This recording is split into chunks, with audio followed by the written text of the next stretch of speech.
Bismillahirrahmanirrahim. Assalamualaikum warahmatullahi wabarakatuh. Alhamdulillahilladzi arsala rasulahu bil huda wa dinil haqq liyudhhirahu 'ala dini kullihi wa kafaa billahi shahida. Asyhadu an la ilaha illallah wahdahu la syarika lah wa asyhadu anna nabiyyana Muhammadan abduhu wa rasuluhu alladzi la nabiyya ba'da. Allahumma shalli ala nabiyyina Muhammadin wa ala alihi wa ashabihi wa man tabi'ahum bi ihsanin ila yaumil qiyamah ba'du. Qala Allah ta'ala fi kitabil karim, a'udzu billahi minasy syaithanir rajim. Fadhkuruni adhkurkum. Wa qala Rasulullah sallallahu alaihi wasallam anna Umar khattab man fatahu hizbahu min al-lail faqara'ahu hina tazulu asy-syams ila salati dhuhri fa innahu lam yadhkur aw kana adrakahu. Amma ba'du, fa inna khairal kalami kalamullah wa khairal hadi hadi Muhammadin sallallahu alaihi wasallam. Bapak Ibu yang dirahmati Allah Subhanahu wa taala, insyaallah pada pagi hari ini kita akan mencoba melanjutkan kajian bulan lalu tentang berguru kepada 4 wanita terbaik. Masih ingat Bapak Ibu? Wanita terbaik ya. Wanita terbaik itu ini adalah wanita penghulu surga ya. Jadi semua para ibu-ibu yang nanti masuk surga nanti akan dibawa pimpinan 4 wanita terbaik ini ya. Karena Nabi mengatakan ini adalah wanita penghulu surga. Yang pertama Asia binti Muzahib, istri Fir'aun. Yang kedua Maryam binti Imran. Yang ketiga Khadijah binti Khuwailid. Yang keempat Fatimah binti Muhammad sallallahu alaihi wasallam. Ini 4 wanita terbaik. Kira-kira dari 4 wanita ini mana yang paling terbaiknya? Siapa yang paling terbaik kira-kira? Dari 4 wanita ini. Dari 4 wanita ini siapa kira-kira yang paling terbaik? Ya, yang paling terbaik adalah yang langsung dipuji oleh Allah dalam Al-Quran ya, yaitu Maryam. Ya. Jadi Maryam binti Imran adalah yang paling terbaik di antara 4 wanita ini. Allah jelaskan dalam surat ketiga ayat 42-43 ya. Dalam surah Al-Imran ayat 42-43 Allah memuji langsung Maryam binti Imran. Wa qalatil malaikatu ya Maryam innallaha astafaki wa tahharaki wastafaki ala nisa'il alamin. Ya Maryam uquti rabbiki wasjudi warka'i ma'ar-raki'in. Ayat 42-nya Allah katakan wastafaki ala nisa'il alamin. Wahai Maryam, engkau menjadi wanita pilihan di antara seluruh wanita di alam semesta ini. Jadi Maryam adalah wanita yang terbaik ya. Saya jelaskan kemarin ya, bahwa 4 wanita terbaik ini hidupnya juga tidak mulus. Seyogianya tidak ada manusia yang hidupnya baik-baik saja ya. Semua orang hidup dalam masalahnya masing-masing ya. Ibu punya masalah? Bapak punya masalah ya. Kalau hidup tidak ingin punya masalah nanti di surga ya. Kalau sudah di surga kita tidak punya masalah ya. Kalau yang di neraka itu masalah terus ya, tak pernah berhenti masalahnya di neraka. Satu-satunya manusia yang akan tidak punya masalah kalau sudah masuk surga gitu ya. Nah, yang 4 orang ini adalah wanita yang punya masalah ya. Asia, masalah terberatnya adalah punya suami yang paling jahat di muka bumi ini ya, itu Fir'aun.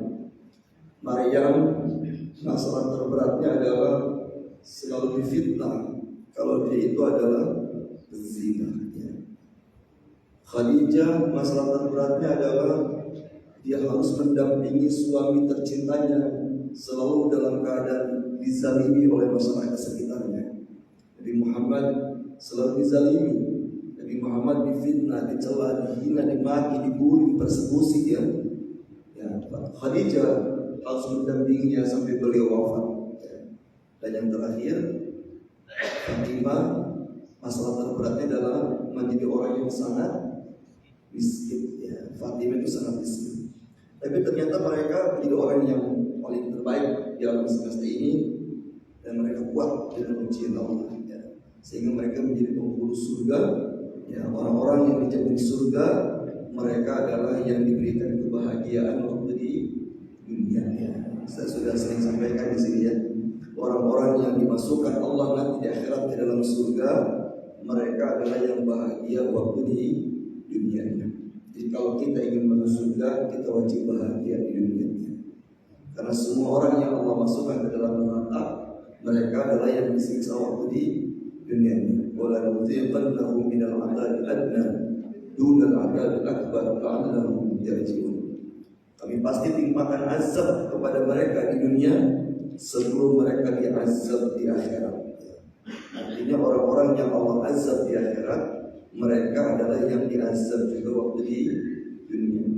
Makanya kalau kita ingin terhindar dari azab akhirat, harus hindari azab dunia.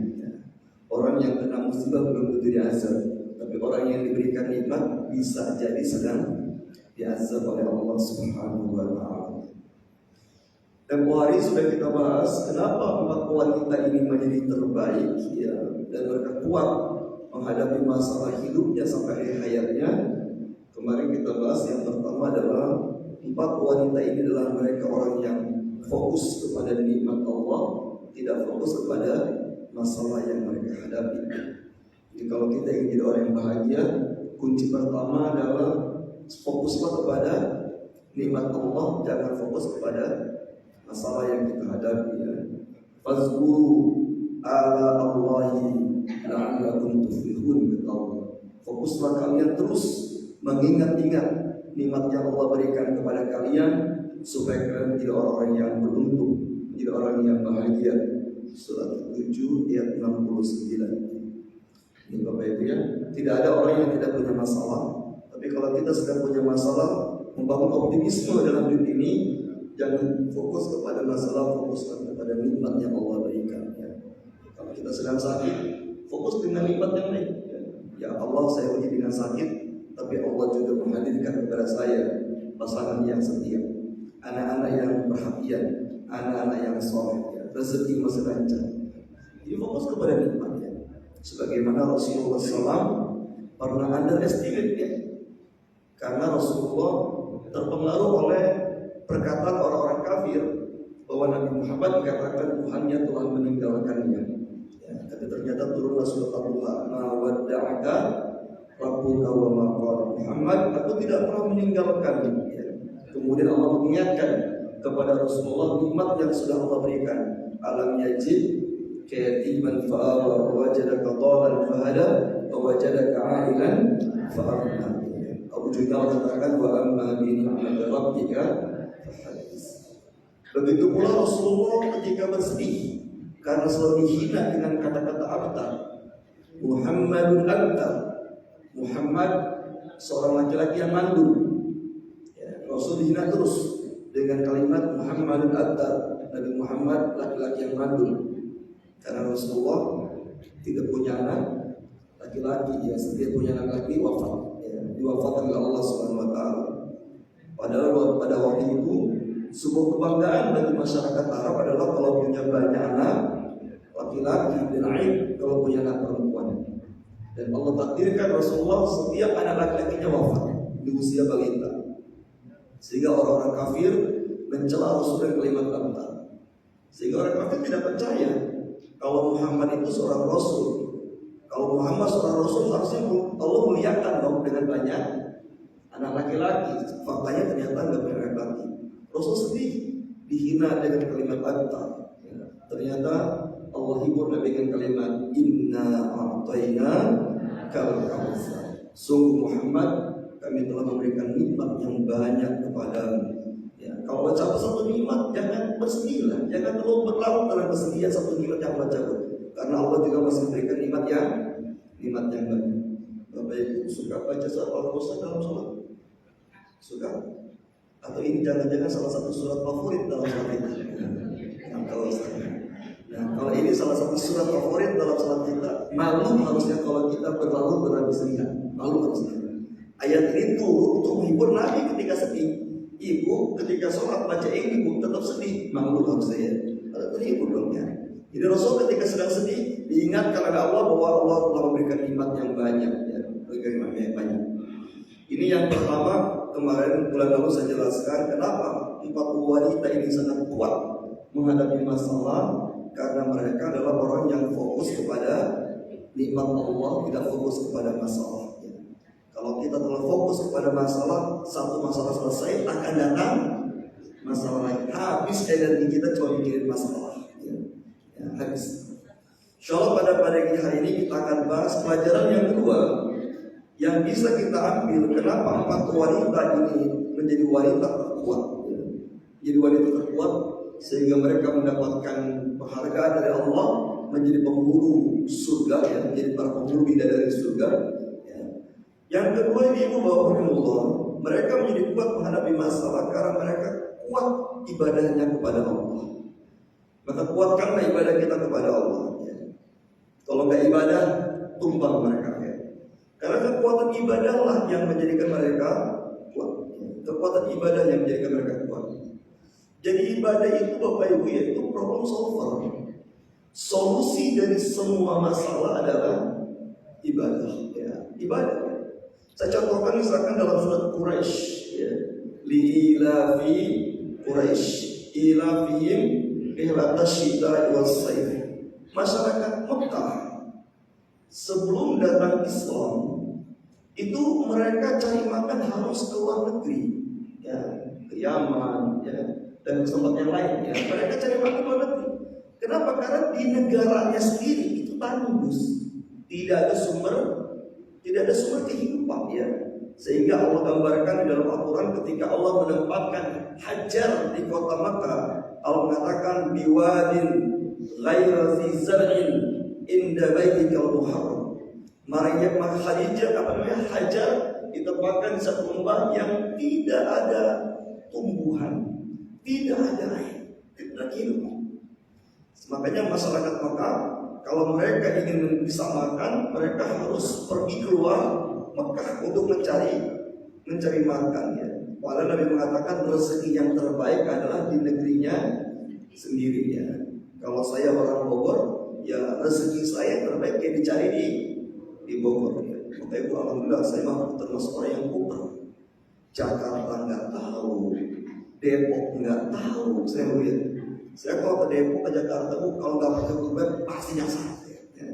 Karena tidak ada satu di wilayah Jakarta yang saya kenal. Tidak ada wilayah Depok yang saya kenal, ya, nggak ada. Ya. Orang Jawa cuma Cibinong doang, ya. Jadi saya selalu berkutik di kota Bogor aja, ya. Nggak gaul saya, ya. Karena saya mengamalkan hadis Nabi bahwa rezeki yang terbaik adalah di tempat tinggalnya sendiri di kota Bogor, ya. Nah masyarakat Arab sebelum jahiliyah, sebelum Islam datang, mereka cari makan luar negeri, ya. Kemudian ketika Islam datang, apa kata Allah? Falyaqudu Rabb hadzal bait. Ibadahlah kalian yang benar kepada Tuhan pemilik Ka'bah ini. Ya. Kalau katakan kalian tidak usah jauh-jauh cari makan ke luar negeri, ibadahnya yang benar di kota Makkah ini. Allah katakan alladzi at'amahu min ju'in wa amanahu min khauf. Maka Allah akan hadirkan makanan untuk kalian yang tidak akan membuat kalian lapar, dan Allah akan hadirkan bagi kalian rasa aman yang menghilangkan rasa ketakutan. Masya Allah Bapak Ibu, ya, ini namanya kekuatan ibadah.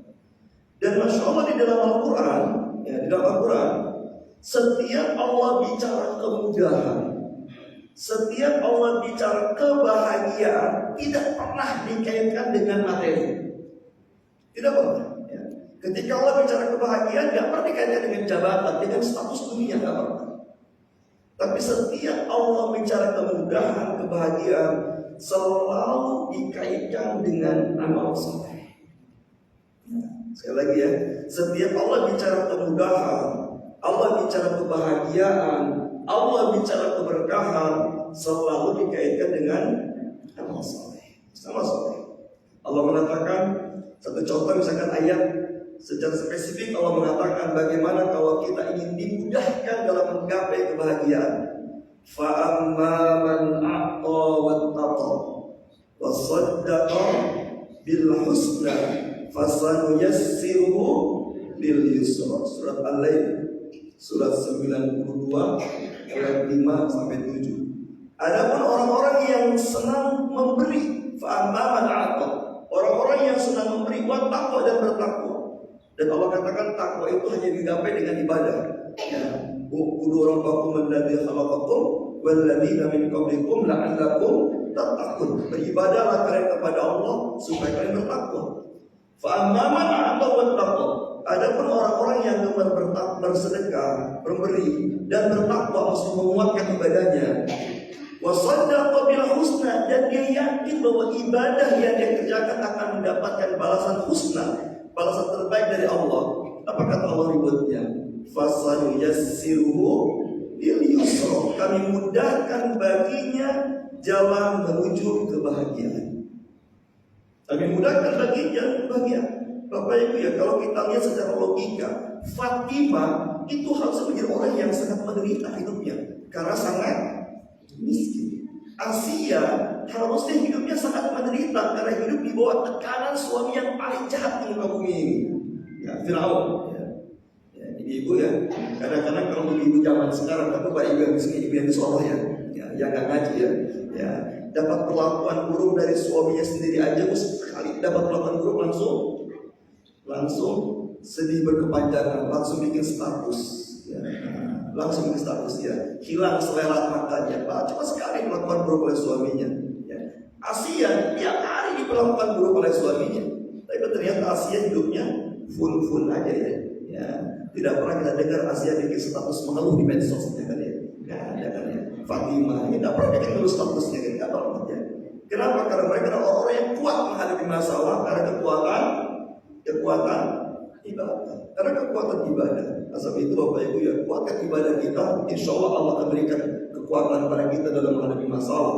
Allah akan berikan atau hadirkan kebahagiaan. Coba kita lihat misalkan dalam surat ke-16 An-Nahl ayat 97 ya. Dalam surat 16 ayat 97 Allah mengatakan man 'amila shalihan min dzakarin aw untha wa huwa mu'minun falanuhyiyannahu hayatan thayyibah. Barang siapa yang beramal soleh, ibadah bukan dulu, amal soleh kan ibadah ya. Barang siapa yang beramal soleh, baik laki-laki ataupun perempuan dalam keadaan beriman, ikhlas dia lakukan dan dia seorang mukmin, ya, karena ada juga orang yang beramal soleh bukan karena iman. Ada nggak kira-kira? Rajin sedekah biar cepat kaya, kan ada kayak gitu ya. Ya, rajin puasa biar sehat, ya. Rajin baca Quran biar proyek lancar. Itu kan beramal soleh bukan untuk tujuan, bukan karena iman. Barang siapa yang beramal soleh, baik laki-laki atau perempuan dalam keadaan beriman, maka pasti kata Allah kami akan berikan kepadanya kehidupan yang baik, kehidupan yang gemah ripah loh jinawi, kehidupan yang bro di curug, bro di pantok, ngalayah di tengah iman, baldatun tayyibatun rabbun ghafur. Itu janji Allah, itu janji Allah. Ya, surat berapa tadi? Surat 16 ayat 97. Ayat ini harus jadi patokan kalau kita ingin bahagia. Gak ada lagi patokannya kalau ingin bahagia. Dan Allah sibukkan dirimu dengan ibadah dan amal soleh. Ya, sibukkan dirimu dengan ibadah dan amal soleh. Karena ini attitude jaminan. Ya. Bapak Ibu, kira-kira orang yang paling bahagia hidupnya di muka bumi ini siapa Bapak Ibu? Orang yang paling bahagia hidupnya di bumi ini siapa? Orang yang paling bahagia hidupnya adalah yang paling dijamin tertinggi surganya. Siapa Bu?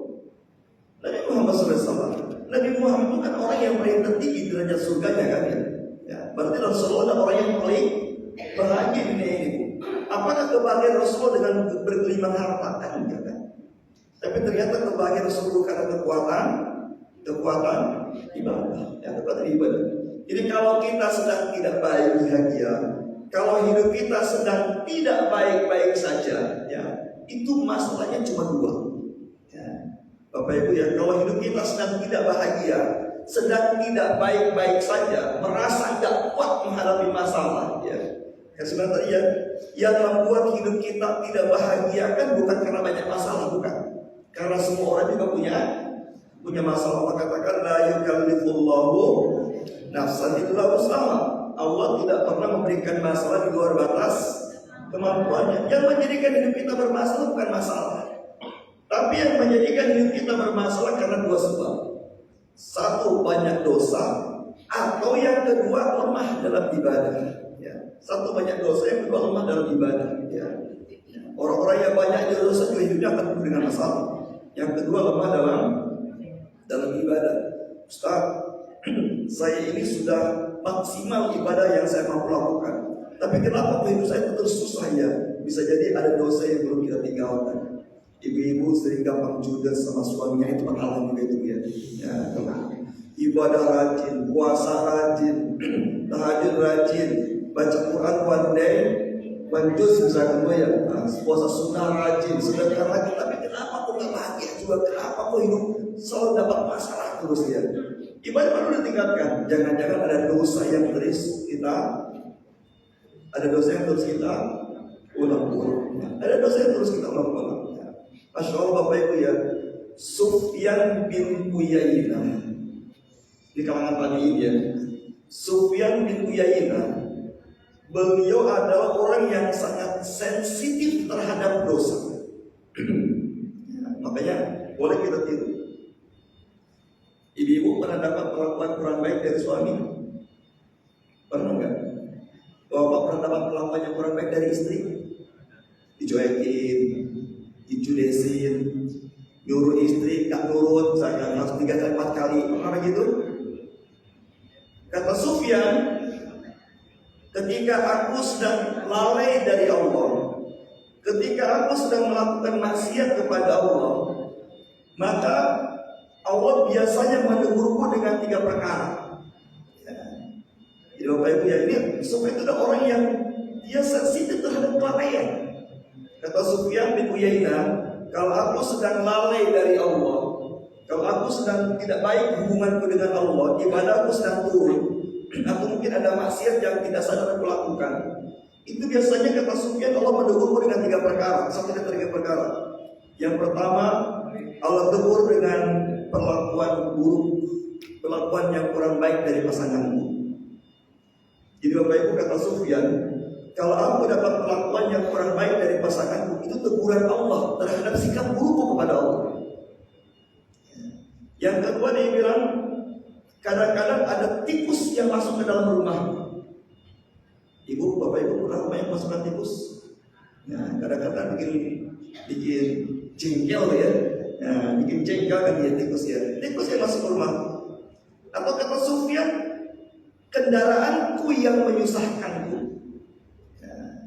Mungkin kalau dulu keledai ya susah jalan, keledainya merikik terus ya. Kalau sekarang motor ya mogok lah, terus apa lagi ngadat lah, mana uang lagi nggak ada, tiba-tiba motor businya mati lah gitu ya. Itu kata Sufyan itu kata Sufyan itu teguran Allah kepadaku. Teguran Allah kepadaku karena aku sedang lalai. Ketika seseorang bertanya kepada Sufyan, wahai Sufyan, apa hubungannya dengan perlakuanmu istrimu, perkawinan yang kurang baik istrimu kepadamu, apa hubungannya dengan kelalaianmu? Apa kata Sufyan? Itu. Bukankah Allah berfirman dalam surat An-Nur ayat 26, al-khabisatu lil-khabisin wal-khabisuna lil-khabisat wat-tayyibatu lit-tayyibin wat-tayyibuna lit-tayyibat. Kata Sufyan, bukankah Allah berfirman wanita yang buruk hanya untuk laki-laki yang buruk, laki-laki yang buruk hanya untuk wanita yang buruk. Begitu pula sebaliknya, wanita yang baik untuk laki-laki yang baik, laki-laki yang baik untuk wanita yang baik. Kata Sufyan, kalau aku mendapatkan perlakuan yang kurang baik dari istriku, itu teguran Allah karena aku juga tidak baik kepada Allah. Itu juga aku tidak baik kepada Allah. Ya, itu tidak baik juga kepada Allah. Kalau aku baik di mata Allah, maka Allah pun akan hadirkan wanita yang baik kepadaku. Ya, apakah Allah hadirkan wanita yang baik kepadaku? Masya Allah. Ya. Ada seorang janda ya. Gak punya suami janda ini ya. Nah, perempuan gak punya suaminya. Dia cerita sama saya bahwa insya Allah Ustaz, saya berencana tidak nikah lagi karena suami saya dulu sangat memuliakan saya dan saya sangat bahagia dengan suami. Suaminya meninggal pas Covid, pas malam Idul Fitri. Ya, pas malam Idul Fitri 2021 itu istri suaminya meninggal pas malam Idul Fitri di Rumah Azhar. Ya, dia sudah berniat tidak ingin nikah lagi. Suatu hari itu banyak dibilang laki-laki yang ingin menikahi dia. Ya. Suatu hari ada laki-laki yang dia juga suka berniat menikah dengan laki-laki ini. Semua keluarganya meragukan. Ya. Semua keluarganya meragukan. Dia bilang, adakah laki-laki yang sebaik mantan suami yang sudah wafat? Jadi suami meragukan. Si perempuan ini mesti jadi agak ragu, ya. Agak ragu. Yang menarik adalah diyakinkan sama anak bungsunya yang masih SMP. Ya. Apa kata bungsu? Mama ini orang soleha, mama ini orang baik. Allah berfirman, wanita yang baik hanya untuk laki-laki yang baik. Jika mama menikah dengan laki-laki ini, insya Allah laki-laki yang baik. Masya Allah. Ya. Jadi justru yang meyakinkan anak SMP-nya, anak bungsunya, ya, hanya menikah. Dan alhamdulillah rumah tangga bahagia sekarang ya, dengan suami yang kedua. Ya. Jadi Bapak Ibu ya, kalau kita di bawah mana, kalau kita dapat perlakuan yang kurang ramah dari istri kita, ya, jangan salahkan istri lah ya. Itu teguran Allah buat kita, karena kata Allah laki-laki yang buruk untuk perempuan yang buruk ya. Berarti kita juga sebagai laki-laki mungkin belum baik di mata Allah ya. Maka perbaiki diri kita ya. Begitu pula yang sebaliknya ya. Begitu sebaliknya ya. Ini yang pertama. Tikus masuk ke dalam rumah ya. Ditanya kenapa apa yang tikus dengan maksiat ya. Sufyan bin Uyainah mengatakan, bukankah negeri Sabah Allah tenggelamkan ke dalam bumi karena bendungannya digerogoti tikus?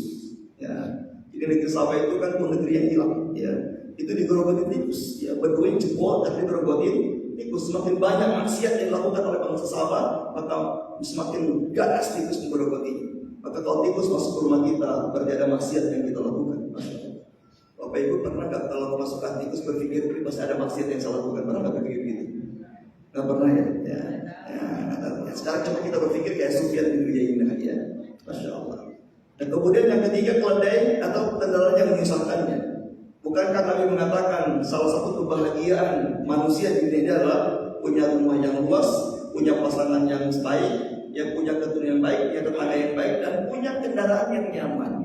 Ya, kata Sufyan, Nabi mengatakan di antara bentuk kebahagiaan yang Allah berikan kepada kita punya kendaraan yang nyaman. Mending punya motor 1.000 sejuta kenangan, nyaman dipakainya, ya, nggak pusing ya, daripada motor 1 juta cicilan. Nah, ya, setiap bulan aduh pusing di bayar cicilannya. Mending motor 1 juta kenangan, ya, tapi kita nggak pusing dengan cicilan, nggak pusing dengan biaya perawatan. Kalau cicilan, ya. Kan ada orang ya demi gengsi motor lama dijual, kendaraan dijual, ganti dengan kendaraan yang baru ya. Akhirnya tiap bulan dia pusing ya. Setiap awal bulan, setiap cicilan selalu ribut dengan istrinya ya. Gara-gara istrinya nuntut uang belanja jadi itu, sementara uangnya pas-pasan ya. Saya kemarin lihat di YouTube ya, lucu banget ini para dia lucu ya. Kata suaminya, "Mah, kok bulan-bulan ini perasaan keuangan kita boros ya. Boros banget kita boros." Istrinya tersenyum bilang, "Pak, bukan kita yang boros, Pak, tapi memang uang kita yang sedikit ya." Buat kita sedikit. Akhirnya kira gitu ya. Masya Allah Bapak Ibu. Jadi teguran Allah itu nyata ya. Cuma masalah kita sensitif atau tidak ya. Sensitif atau tidak ya. Bapak Ibu sekali lagi. Jadi kalau hidup kita ada bahagia, hidup kita penuh dengan banyak masalah, bukan berarti karena kita tidak mampu menyelesaikan masalah. Di kepala kita sudah ada solusi, tapi kenapa susah diselesaikannya? Bisa jadi karena apa tadi? Karena kita banyak dosa atau ibadah kita yang lemah ya, ibadah kita yang lemah. Masya Allah Bapak Ibu ya. Yunus Allah selamatkan dari ditelan ikan. Nabi Ibrahim Allah selamatkan dari kobaran api. Nabi Zakaria yang berharap di usia tuanya tetap ingin punya anak. Rasulullah SAW yang ketika akan hijrah dari Mekah ke Madinah, rumahnya dikepung oleh orang kafir, ya. Dan mereka ternyata semua ketika dalam masalah yang sangat berat, kondisi mereka sudah tidak mampu lagi menyelesaikannya. Ternyata Allah berikan pertolongan kepada mereka.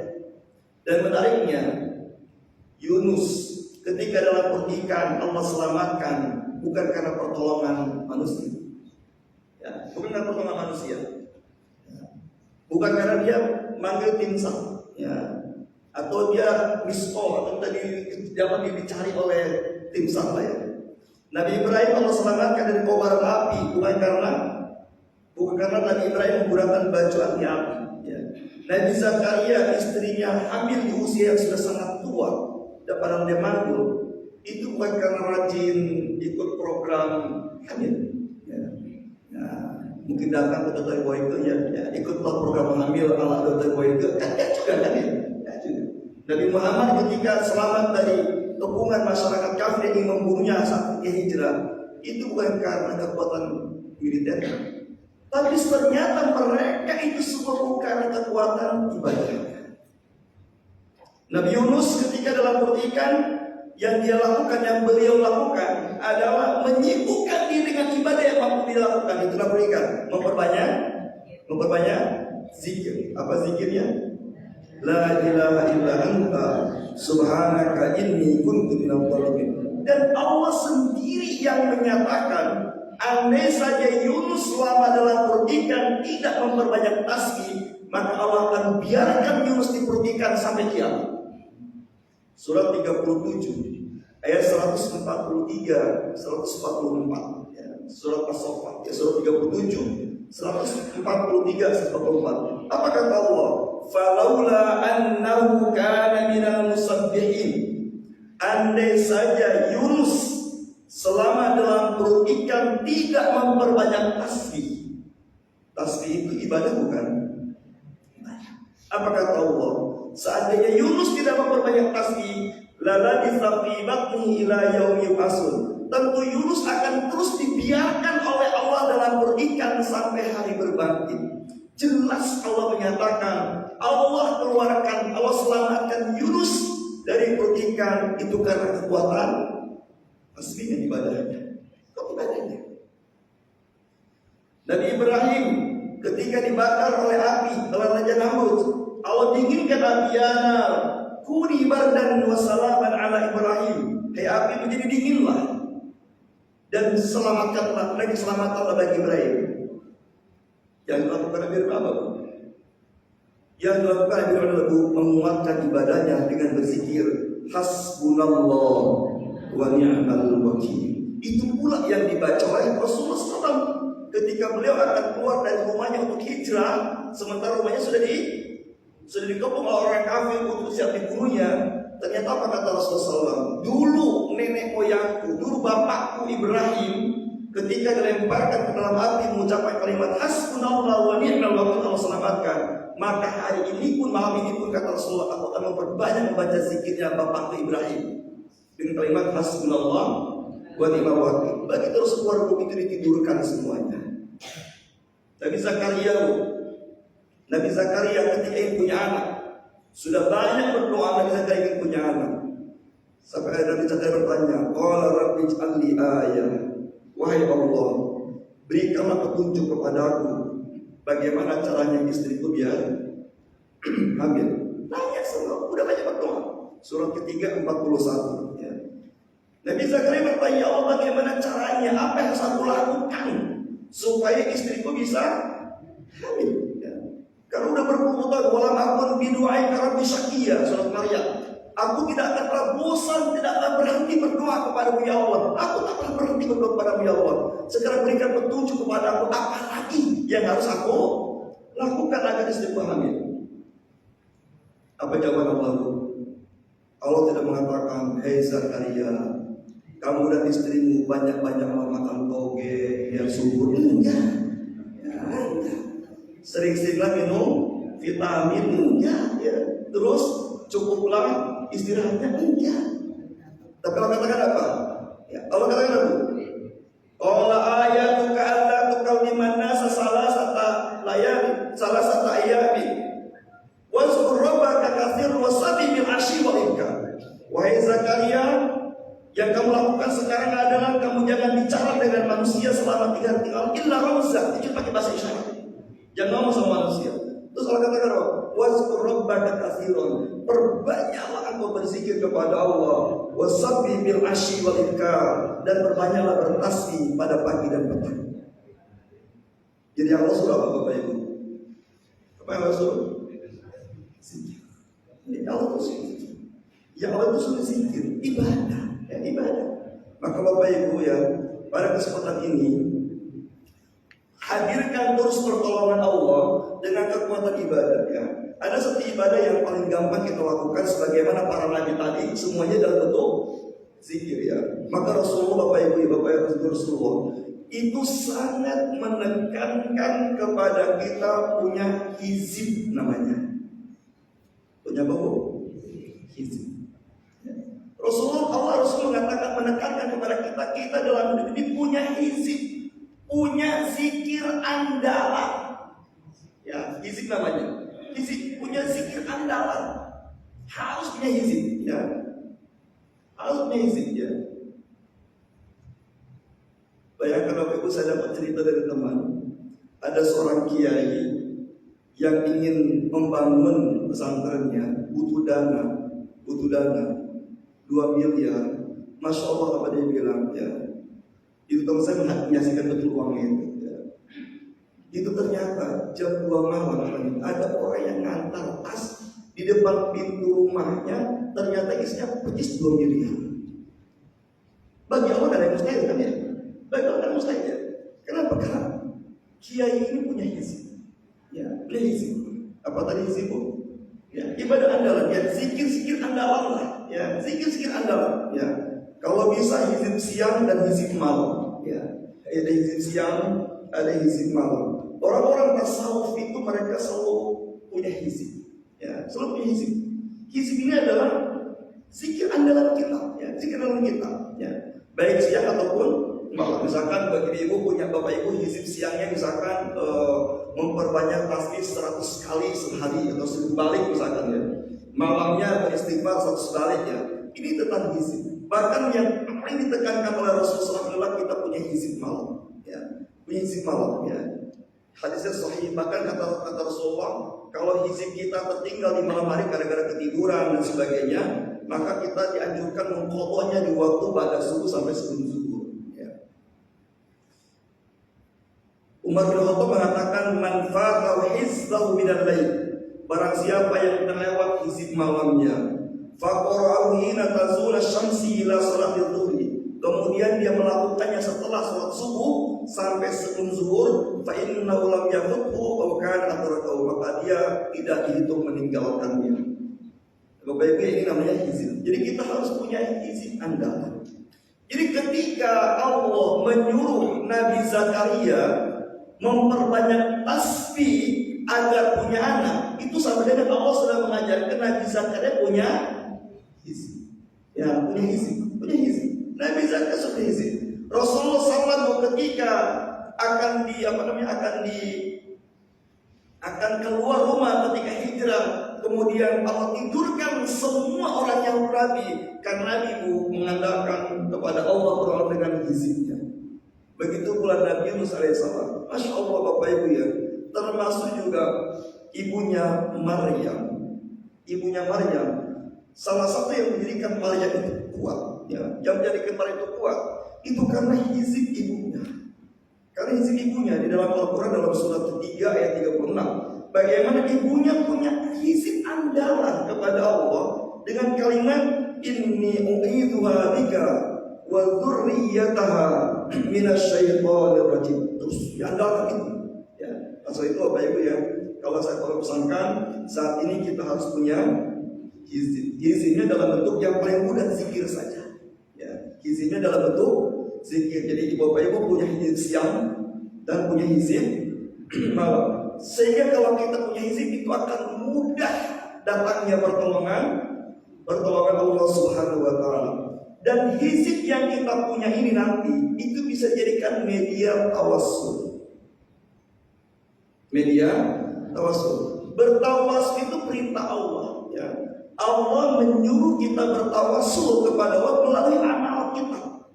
Ya, di dalam surat kelima ayat 35 Allah menganjurkan kita punya tawasul, punya tawasulan. Pernah nggak Bapak Ibu dengar ada orang, aduh saya pengen cepat punya rumah nih, ya tawasulin aja. Pernah dengar nggak kayak gitu? Ya, kayak gitu ya. Ya, ada orang yang mengatakan, yuk kita berangkat.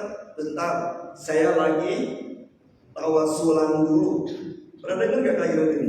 Ini biasanya tradisi orang NU ya, tradisi orang NU ya. Selain NU kadang-kadang kurang begitu yakin dengan tawasul ini ya.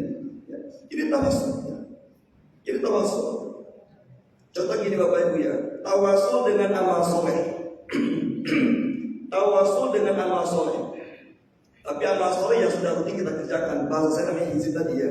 Kenapa kita penting kita punya hizib ya? Penting kita punya hizib. Nah, hizib yang sudah kita andalkan ini itu bisa dijadikan sebagai media tawasul kepada Allah ya. Beda tawasulnya. Kan salah satu tawasul yang dibolehkan adalah tawasul dengan amal soleh. Tawasul dengan amal soleh. Maksudnya amal soleh kita yang bukan amal soleh orang lain ya. Amal soleh kita ya. Yang rajin beramal soleh orang tua kita. Kok kita yang tawasul dengan amal soleh orang tua? Ya Allah, orang tua aku kan selama ini gak pernah tinggal tahajud ya Allah. Jika tahajud orang tua aku kau terima sebagai amal soleh ya Allah, maka mudahkanlah urusanku. Mimpi itu namanya ya. Tawasul itu dengan amal sendiri. Nah, dengan amal sendiri. Maka sebenarnya tadi Bu ya, ini kita pentingnya punya hizib ya. Pentingnya punya hizib supaya menjadi media tawasul kepada Allah. Tawasul itu kira-kira terjemahnya begini ya. Terjemah bebasnya begini tawasul itu ya. Tawasul itu adalah ibadah yang kita lakukan agar Allah menolong ya. Ibadah-ibadah yang kita lakukan agar Allah menolong kita, agar Allah mengabulkan doa kita, agar Allah mempermudah urusan kita ya. Salah satu bentuk tawasul misalkan gini, Bapak Ibu punya masalah, datanglah kepada orang soleh ya. Ada seorang ulama yang soleh, kebetulan namanya juga Pak Soleh misalkan ya. Pak Kiai Soleh, saya ini punya masalah, tolong doain saya Pak Kiai ya. Saya pengen Allah bantu saya, tolong doain saya. Itu juga tawasul namanya. Bertawasul kepada orang yang soleh yang masih hidup ya. Nah, dan sebaik-baiknya tawasul adalah dengan amal sendiri. Sebaik-baiknya tawasul dengan amal sendiri. Apa tadi tawasul?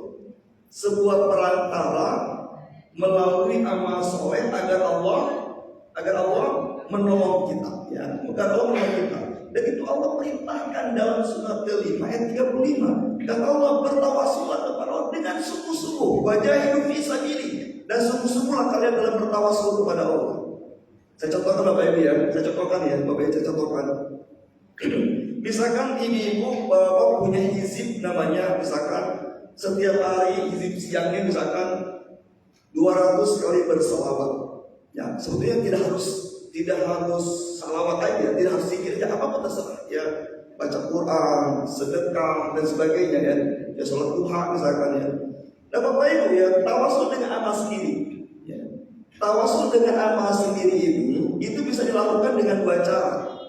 Dengan amal yang akan kita kerjakan atau dengan amal yang sudah kita kerjakan. Saya ambil contoh tawasul dengan amal yang sudah kita kerjakan, sebagaimana dalam hadis yang sahih Bukhari Muslim tentang 3 orang yang terjebak dalam gua. Pernah dengar nggak Ibu kisah ini Bu? Tentang 3 orang yang terjebak dalam gua. Pernah dengar? Ada 3 orang yang terjebak dalam gua karena gua itu tertutup oleh batu. Ya.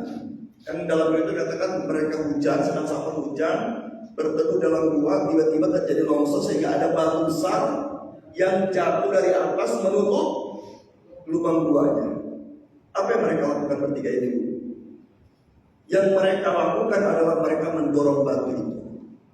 Bergeser nggak batunya? Bergeser nggak? Sama sekali batunya tidak bergeser. Kenapa batunya tidak bergeser? Karena batunya segede batu. Sedangkan 3 orang yang mendorong cuma segede orang. Kebayang dong Bu ya, lubang gua yang gede, anggaplah lubang gua segede pintu ini nih, segede pintu masjid ya. Itu batu nutup percis rapat tuh, nutup pintu gua itu, pintu ke sini. Kira-kira kalau 3 orang mendorong batu segede gitu, bisa bergerak itu batu kan? Ya, kira-kira begitu loh. Akhirnya apa mereka lakukan? Oke, kita bertawasul kepada Allah dengan amal yang sudah kita kerjakan. Ya, satu orang bertawasul, ya Allah, dulu aku seorang pengembala kambing, aku punya ternak kambing. Saya sebutkan namanya lah ya, biar singkat ya. Jadi ketiganya bertawasul, ya Allah, kata yang pertama, dulu aku punya amal soleh begini. Jika ini amal soleh yang kau ridhoi ya Allah, jika ini amal soleh yang kau terima ya Allah, maka geserlah batu ini. Masya Allah Bapak Ibu, dengan kuasa Allah batu bergeser, tapi belum bisa keluar. Yang kedua lagi bertawasul, ya Allah, dulu aku pernah punya amal soleh begini.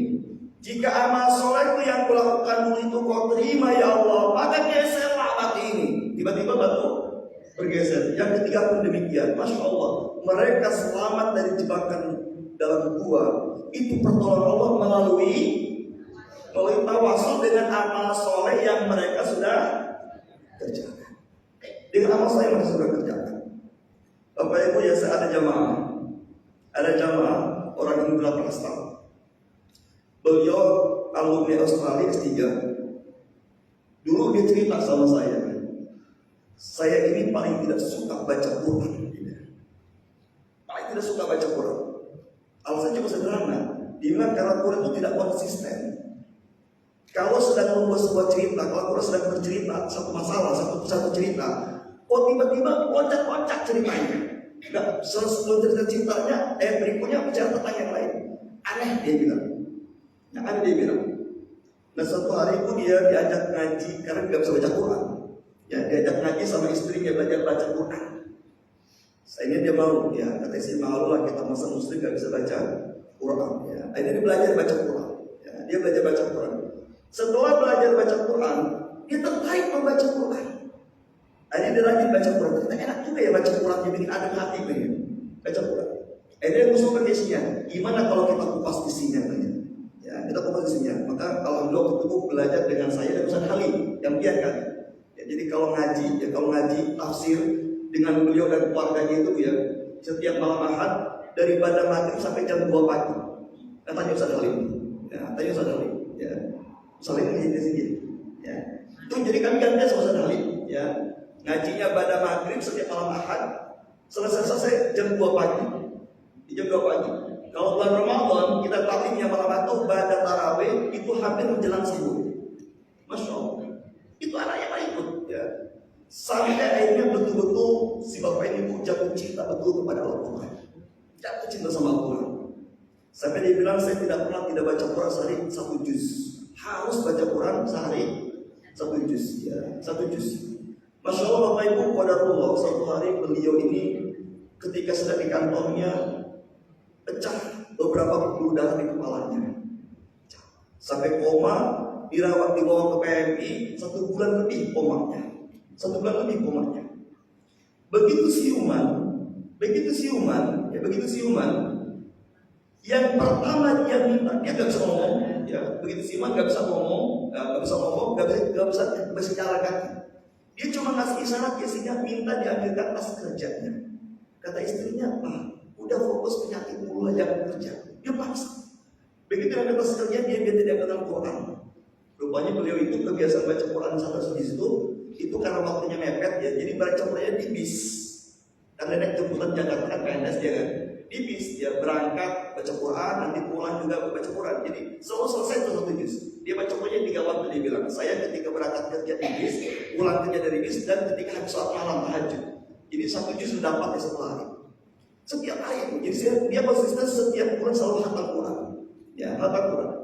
Begitu beliau siuman dari komatnya setelah bulan lebih di PMI, dia minta dalam Quran. Dia langsung dekat Quran itu. Tidak ditaruh di dadanya. Dia bilang ketika saya Ustaz, dia cerita sama saya setelah sembuh. Ustaz, waktu saya siuman dari penyakit dari koma itu, saya masih ingat tausiah Satrofi tentang tawasul. Apa dia bilang? Dia pegang ke Quran, ya. Apa ya Allah, Dulu aku adalah orang yang tidak suka dengan Al-Quran. Sampai akhirnya aku jatuh cinta kepada Al-Quran dan tidak pernah tidak membaca Quran sehari minimal 1 juz. Dia bilang. Apa dia bilang? Jika bacaan Quranku ini kau terima ya Allah saya Mas Soleh, sembuhkanlah penyakitku ini. Masya Allah Bapak Ibu ya, Masya Allah nih, Masya Allahnya. Dokter mau vonis kalau sembuh gak akan sempurna. Dan kalau sembuh butuh waktu bertahun-tahun. Gak bisa ngomong. Nah, terus kita gak bisa jalan. Masya Allah gak nyampe beberapa bulan beliau sembuh total dan bisa bekerja lagi. Dan sekarang sudah meninggal. Kenapa dia bilang? Karena saya setiap hari bertawasul dengan bacaan Quran saya. Ada jamaah saya yang masih hidup di Taman Cimanggu rumahnya, masih hidup. Saya semakin yakin dengan tawasul. Beliau hari Jumat pengajian di belakang Jogja dengan teman-temannya di Khotim, ya Ibu Khotim. Ketika sudah pengajian hari Jumat kena satu, ya dibawa ke Hermina, dirawat di Hermina. Langsung dibantu dirawat sama teman dia waktu Hermina dirawat di Hermina. Kena satu, ya sampai nggak bisa ngomong, bisa jalan ya. Gimana stroke ya? Ya saya berpikir segitu baru stroke ya, gimana sekontainer gitu ya. Ya itu stroke aja sudah membantu gimana sekontainer gitu ya. Saya dapat berita dari Ibu Ustaz Rofi, namanya Ibu Istin. Ustaz Rofi Ibu Istin lagi dirawat di Hermina kena stroke dari Jumat. Nanti tolong hari Kamis besok pengajian kita doain ya Ustaz ya, karena ngaji dengan saya hari Kamis ya, ngaji dengan Kamis. Beliau ini pasien di sini Pak ya, Ibu Istin pasien di sini, rumah sakit Islam. Jadi insya Allah kita besok Kamis habis taklim kita nengok ke Hermina. Apa yang terjadi Bu? Begitu hari Kamisnya, si ibu ini boleh ke pengajian lagi. Jadi kita gak jadi nengok, ini kita berasa sembuh. Dan kalau ingin Bapak Ibu ingin gak percaya, orangnya masih hidup dan gak ada bekas stroke sekarang. Normal, gak ada bekas stroke. Bayangkan Jumat, Sabtu, Ahad, Senin, Selasa, Rabu, Rabu saya udah pulang ya 6 hari. Hari Kamis sudah ikut ngaji. Saya tanya Bu Istin, alhamdulillah cepat sehat. Padahal kita mau nengok. Apa dia bilang Ustaz? Saya selama di rumah sakit ingat banget dengan materi tawasul. Akhirnya aku setiap hari dia bertawasul sama Allah dengan apa yang sudah kerjakan. Ya Allah, dia memang dari gadis rajin puasa Senin Kamis. Ya Allah, selama ini saya selalu puasa Senin Kamis ya Allah. Jika puasa Senin Kamis Kau terima ya Allah, maka sembuhkanlah penyakit seperti ini ya Allah. Karena aku ingin tetap melakukan puasa Senin Kamis. Masya Allah Bapak Ibu, 6 hari Allah sembuhkan dan sekarang normal. Tidak kelihatan sedikit pun bersetuju, normal aja. Ini namanya tawas. Jadi Bapak Ibu ini pentingnya kita punya hizib ya, supaya kalau kita dalam kondisi tak berdaya bisa kita tagih kepada Allah. Tagih kepada Allah, ya Allah. Selama ini aku tidak pernah tinggal baca Quran ya Allah. Aku sekarang butuh uang 2 miliar ya Allah. Jika bacaan Quran Kau terima ya Allah, maka mudahkanlah aku dapat rezeki 2 miliar. Apa kata Allah? Maaf, saldo tahajud Anda belum cukup ya. Buat 2 minggu ya, buat 2 minggu. Ini pentingnya punya ibadah andalan. Ini pentingnya punya ibadah andalan. Dan ternyata para ulama dulu ya, para ulama dulu begitu, mereka punya ibadah andalan, punya ibadah andalan. Ya punya ibadah. Ada ulama dulu mereka punya zikir-zikir tertentu. Yang kadang-kadang mau maaf ya, ini kadang-kadang suka disalahkan sama kelompok tertentu, itu tidak dari Nabi ya, tidak dari Nabi. Padahal kan dalam mereka dia berzikir kepada Allah, menggabungkan beberapa zikir, dijadikan ibadah andalannya kepada Allah, sehingga ketika dalam kondisi kefefet, dalam kondisi tak berdaya dia minta pertolongan Allah melalui amal soleh. Jadi Bapak Ibu ya, kalau kita punya ibadah andalan, itu bukan untuk di akhirat, itu pun bisa jadi media Allah mudah pertolongannya dengan kita oleh tawasul tadi ya. Jadi ibadah yang kita lakukan itu untungnya buat di dunia juga. Kan Allah sudah bilang, man amila shalihan min dzakarin aw unsa wa huwa mu'minun falanuhyiyannahu hayatan thayyibah. Siapa yang beramal saleh laki perempuan, Allah akan berikan kehidupan yang baik kepada dunia. Kalau ternyata kita merasa kurang baik-baik saja, tagih sama Allah, kan Allah udah janji. Allah sudah janji, itu namanya bertawasul dengan amal soleh yang sudah kita kerjakan. Ya amal soleh sudah kita kerjakan. Ya. Jadi dalam kondisi tertentu kita tak berdaya butuh pertolongan Allah, tawassul kepada Allah. Atau kita bertawasul dengan amal soleh yang akan kita kerjakan. Kalau tadi kan dengan sudah kita kerjakan kan, dengan amal soleh yang kita kerjakan. Seperti misalkan Hasan al-Basri ya, beliau selalu bertawasul kepada Allah dengan sholat-sholat panjangnya. Apa kata Imam Hasan al-Basri? Ya Allah, aku berlama sholat ini, aku akan berlama sholatku, karena aku berharap dengan sholatku yang panjang engkau lindungi anak keturunanku. Ali bin Abi Thalha, sahabat Nabi, selalu bertawasul kepada Allah dengan bacaan Qur'annya. Kata Ali bin Abi Thalha, kalau aku sedang baca Quran, kemudian aku teringat anak keturunanku, maka aku berbanyak membaca Quranku. Karena aku berharap, aku berdoa kepada Allah, semoga dengan bacaan Quranku yang banyak, Allah lindungi anak keturunanku. Masya Allah, Masya Allah ya. Jadi Bapak Ibu, mungkin Bapak Ibu hari ini hidup kita baik-baik saja kan? Hidup kita baik-baik saja. Jangan-jangan anak kita hidupnya tidak baik-baik saja kan? Ya, anak kita tidak baik-baik saja kan? Masya Allah Bapak Ibu, ketika Nabi Khidir membetulkan rumah yang mau roboh, alasannya apa? Apa alasan kata Nabi Khidir? Rumah ini milik dua anak yatim, ya, yang di dalamnya ada harta peninggalan bapaknya yang soleh. Allah suruh jaga rumah itu, Allah suruh jaga harta itu. Aku disuruh perbaiki oleh Allah untuk menjaga harta yang ada dalam rumah itu, karena berkat kesolehan siapa?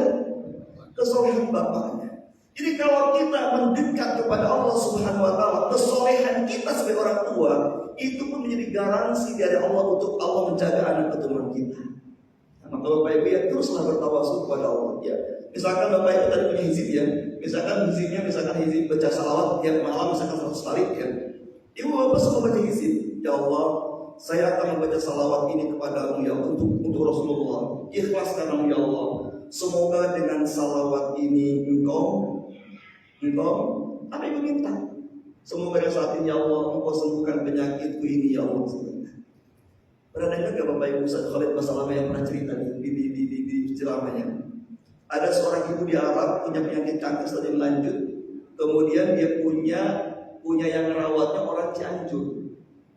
Pernah dengar gak ceritanya? Orang Cianjur, ya, orang Cianjur, di TKW. Tapi si ibu ini melihat setiap beberapa jam si pembantunya ini selalu masuk kamar mandi, dan agak lama setiap keluar dari kamar mandi selalu kelihatan habis menangis. Ya, itu kata Rasulullah, itu ceritanya. Begitu 2 minggu ditanyalah sama si ibunya ini yang punya sakit. Gak tahu manggilnya apa ya, waktu pembantunya ke TKW-nya.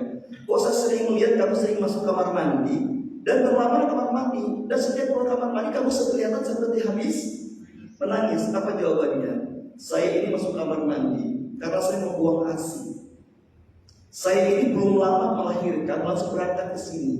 Jadi saya buang ASI. Kenapa saya menangis? Karena saya sedih. ASI yang Allah siapkan buat anak saya buang. Sementara saya di Cianjur, kita dikasih makan apa? Ibu tahu yang dilakukan oleh si majikannya yang sedang sakit kanker ini. Dia bilang, besok kamu pesan tiket pulang, saya akan kasih gaji sesuai kontrak 2 tahun. Saya kasih gaji sesuai kontrak 2 tahun. Bayangkan kerja 2 minggu gaji 2 tahun. Mau nggak Bu? Mau ya. Tapi siapa yang mau gaji itu masalahnya. Siapa yang mau gaji misalnya.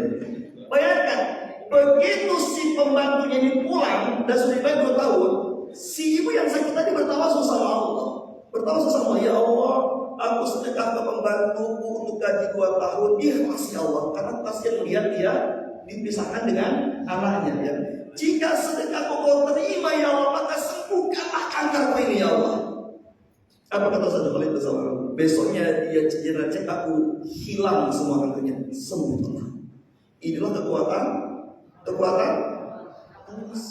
Makanya Bapak Ibu kita mesti punya hizib tadi, punya ibadah andalan untuk menjadi benteng dari Allah agar Allah memudahkan urusan kita. Untuk jadi benteng agar kita dijauhkan dari segala keburukan, kita taati nanti sama Allah Subhanahu wa taala. Ini hadis sahih tentang kisah 3 orang yang terjebak dalam gua. Bu, Bapak Ibu saya penutup. Adakah kisah di Quran, kisah di hadis yang fiktif? Ada enggak?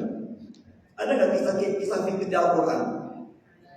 Tidak ada satupun kisah di hadis yang sahih.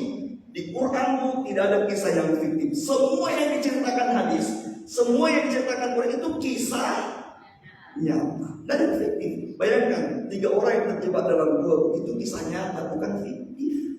Nah, sebab itu, kenapa 3-4 wanita terbaik ini Allah berikan kekuatan mereka dalam menghadapi masalah mereka? Karena mereka dimudahkan oleh Allah dalam menggunakan pertolongan, karena mereka punya ibadah-ibadah andalan. Maka kuatkanlah diri kita dengan ibadah kita. Maka kalau saya boleh usul, sebenarnya kita punya apa tadi? Punya zikir andalan yang kita andalkan, yang ini akan kita jadikan sebagai media tawasul kepada Allah Subhanahu wa Ta'ala. Mudah-mudahan ya ini hikmah yang kedua yang bisa kita ambil dari kisah 4 wanita terbaik, yaitu Asia, Maryam, Khadijah, dan Fatimah. Semoga kita pun selalu dimudahkan Allah dalam urusan kita, ya, sehingga kita mendapatkan kebahagiaan di akhirat. Gak apa-apa punya banyak masalah, yang penting bahagia. Daripada nggak punya masalah, tidak bahagia. Satu-satunya masalah yang dihadapi adalah dia susah mendapatkan bahagia. Itu prioritas bahagia. Ya, mending punya banyak masalah tapi bahagia daripada nggak punya masalah tapi tidak pernah bahagia. Tidak bahagia adalah masalah terberat dalam masalah kita. Demikian, semoga manfaatnya adalah Allah wa iyyakum ajmain. Subhanakallahumma wa bihamdika asyhadu an la ilaha illa anta astaghfiruka wa atubu ilaik. Wassalamualaikum warahmatullahi wabarakatuh.